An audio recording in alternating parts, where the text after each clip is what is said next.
everybody, welcome back to TechOdyssey. So today I'm here with my friend the Samsung Galaxy Z Flip 5G. Now if you have been following my channel for a while or watched some of my previous videos, you know that I absolutely love the Z Flip phone. Whether it's the Z Flip or the 5G model, I love it. It's great. It's everything you could ask for in a phone, except it also has the flip screen, so that's really cool. I like the foldable AMOLED screen. It's neat, super compact. I drive in my car, it sits in a little cubby hole. I don't have to worry about it sliding around, whatever. It's cool. Well, I've been using it as my daily driver again for the last couple of days, and it's kind of reminded me that this phone is not for power users.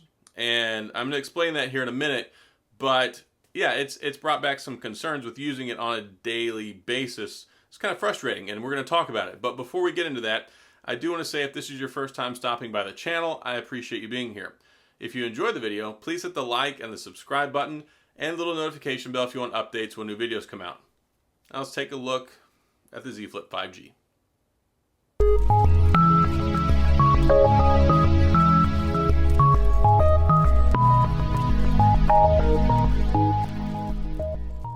So recently I made my follow-up video, long-term review, and of course I had a lot of great things to say about it. I like it. There are things I'd like to see in the next one, but as far as what we have in the here and now, it's the Z Flip 5G.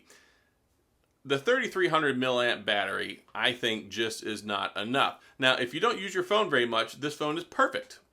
If you use your phone a lot, it is not perfect.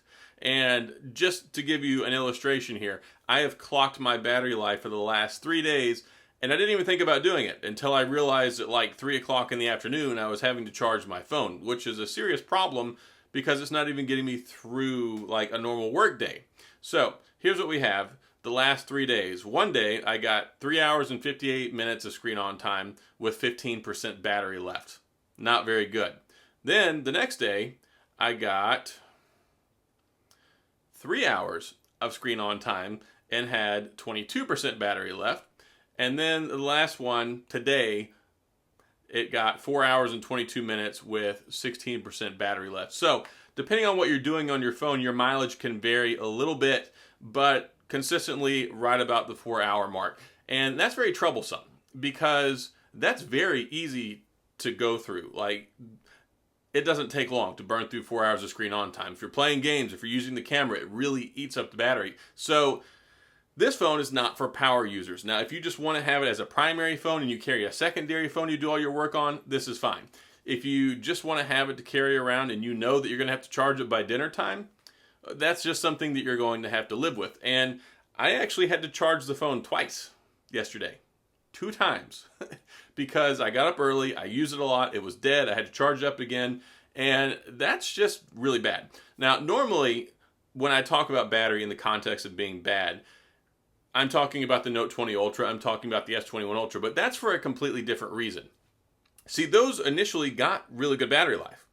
They were getting 6, 7, 8, 9 hours of screen on time, which was fantastic. You're talking about a 5,000 milliamp battery in the S21 Ultra. We're talking about a 4,500 milliamp battery in the Note 20 Ultra. They're designed for productivity. They're designed for all-day battery. So if you have a phone like that and you're getting 4.5 to 5 hours of screen on time with 40% more battery, that's very problematic. So if you can get 4.5 hours of screen on time out of 3,300 milliamps, you see, I'm not complaining about that.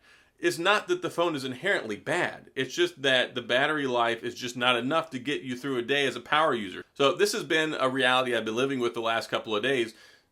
And I went to go take the SIM card out of this phone today. And I was like, you know what? I'm not going to. Because I work from home, so it's not that big of a deal to put it on a charger. But I really do love this phone. And I've made lots of videos about how much I like this phone, but the reality is it just doesn't have enough battery life for me or for a power user. And I thought this video would be helpful because if there's somebody out there who's looking to get this phone and you think, well, I hope this phone can last me all the way through the day. Well, depending on what you're doing, it might, but the thing is you're probably going to have to charge it by dinner time. And yes, there are probably a couple of you sitting there saying, hey, this phone lasts me all day. Well, I'm very happy for you. That means that you probably don't use your phone as much as me or other power users do who really rely on that screen on time metric. And a lot of people say, well, the screen on time really is a terrible metric for how good battery life is. But I think it's the best way because if you rely on the phone to have the screen on for a long period of time and it can't, then that means it doesn't suit your needs. So, in recap, this phone is not good for power users. Somebody who relies heavily on the screen being on a lot, because you're only going to get about 4 hours out of it. Now, you can do some things to mitigate that. You can use adaptive battery, which I am in this case. But you can turn the brightness down.